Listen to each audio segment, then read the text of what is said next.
Welcome back, everyone. Today, we are going to do a deep dive into something that's been making headlines and impacting all of us, whether we realize it or not. Right. Rising LNG prices. Now, It's, we've all seen our energy bills go up and down like a yeah, roller coaster. absolutely. But what's the real story here? What's happening behind the scenes with LNG that's causing these price swings?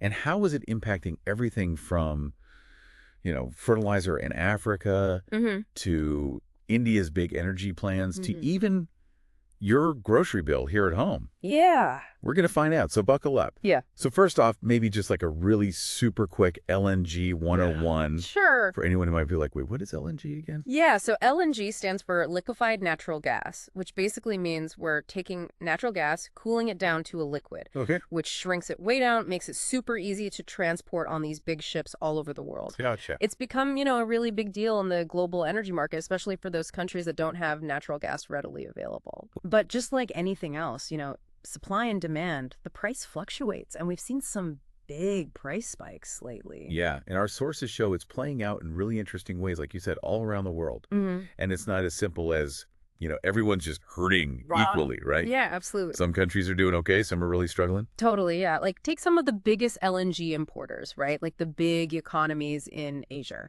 Okay. China, Japan, South Korea. Right. They're weathering the storm relatively well. I mean, they've got the economic strength to absorb these price increases. Right. And they can adjust, their energy strategies when they need to. Yeah, that makes sense. Yeah. But then we have India, and our research really highlighted them, and it seems like they're facing a tougher situation. Yeah, India's a bit of a concern here. They're really reliant on LNG imports. Okay. And these prices, they're making it harder for them to shift away from coal, which still makes up Wow. a huge part of their energy, like 50%. That's Which is a problem because, part of fighting climate change is moving away from coal. right. Coal's a big polluter, so India's transition slowing down, it has implications beyond just them.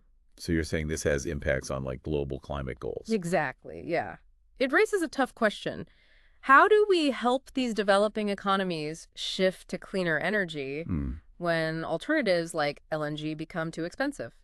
There's no easy answer there. It's Wow. something we definitely have to think about. Absolutely. And the situation for places like Pakistan and Bangladesh, Yeah. even tougher. Right. Oh, for sure. I mean, they're already dealing with economic issues. Right. And these rising LNG costs, it's like another weight on their shoulders. Yeah. It makes it harder for them to provide basic services, to manage their economies. It's tough on their people. Yeah. And, it's crazy to think about how connected this all is, right? We're talking about Yeah. Asia's energy markets, but it's affecting entire countries' economies. And it doesn't stop there, right? Yeah. I mean, you were telling me earlier, our sources also found this link Oh, between yeah. LNG prices and This is surprising. our food. It's kind of wild. So, natural gas, key ingredient in making fertilizer. Okay. So when those LNG prices go up, fertilizer gets more expensive to make, and boom, Wow. food prices go up globally. It's crazy to think about how, like, a price spike on one side of the world impacts the price Yeah. of groceries on the other side. Totally. That's wild. Yeah, it's this ripple effect. And, places like Egypt, Nigeria, they're really feeling this. Farmers can't afford the fertilizer they need, so crops suffer, prices rise even more. It's a cycle. It is. And you mentioned earlier countries needing to adapt, like their whole energy strategies. Right. Does this mean, like, are renewables, like solar, wind, are they taking a hit because of this? No, not at all. If anything, this shows how urgent it is that we move to those sustainable sources. Okay. But the reality is fossil fuels, including LNG, they're going to be around for a while. Right. So how do we balance, like, needing affordable energy but also needing to go green? Diversification. That's the key. We can't put all our eggs in one basket, especially one as unpredictable as LNG. We need a mix, renewables, nuclear, maybe even some new tech we haven't figured out yet. It's a tall order, for sure. But, man, we've covered a lot of ground today, haven't we? We have. From the economic giants of Asia, navigating this energy maze to, dinner tables in Africa, feeling the effects. It really shows you how interconnected everything is. It really does, and it highlights why it's so important to understand these global dynamics. Yeah. How they affect all of us. They do. So as we wrap up, here's something to think about. If you were calling the shots on a country's energy strategy, what would you do?